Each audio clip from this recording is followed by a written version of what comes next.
NRO 1 कौम को महंगा पड़ा, NRO 2 और भी शर्मनाक है। 1100 अरब करप्शन के केसेस को इस्तिस्ना दिया जा रहा है।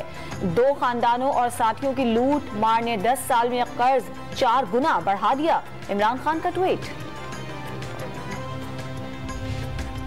तहरीक इंसाफ का हुकूमत पर दबाव बढ़ाने के लिए कल से इलेक्शन कराओ, मुल्क बचाओ मुहिम शुरू करने का फैसला। दायरा दीगर सूबों में भी फैलाया जाएगा।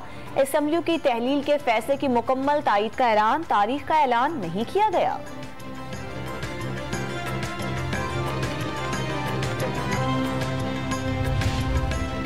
वफाकी वजीर दाखिला राना सनाउल्लाह ने जनरल रिटायर्ड कमर जावेद बाजवा से मुतालिक वजीर आला पंजाब परवेज इलाही और मुनीस इलाही के बयानात गलत करार दे दिए।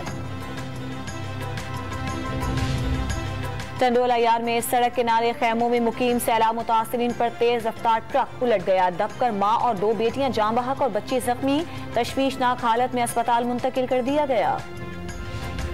इस्लामाबाद में रात गए CDA की शॉपिंग मॉल पर कार्रवाई, नॉन कंफर्मिंग पर एक हिस्सा सील कर दिया।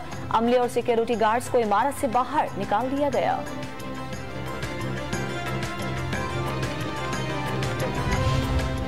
पाकिस्तान को तरसीलात में 7.3% तक कमी हो सकती है। गुज़श्ता साल 31 अरब डॉलर के मुकाबले 2022 में 29 अरब डॉलर की तरसीलात होंगी। कराची में डाकुओं ने एक और घर का चिराग गुल कर दिया। महमूदाबाद में डकैती के दौरान मज़ाहिमत पर दूध फरोश का कत्ल, मुलजिमान ने शहरी की मोटरसाइकिल छीनकर फरार हो गए।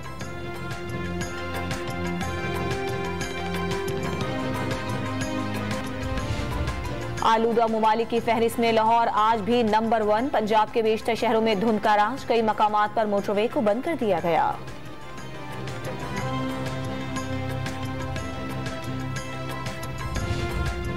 और फीफा वर्ल्ड कप में क्रोएशिया ने जापान को 1 के मुकाबले में 3 गोल से हरा दिया। ब्राजील जनूबी कोरिया को शिकस्त देकर क्वार्टर फाइनल में पहुंच गया।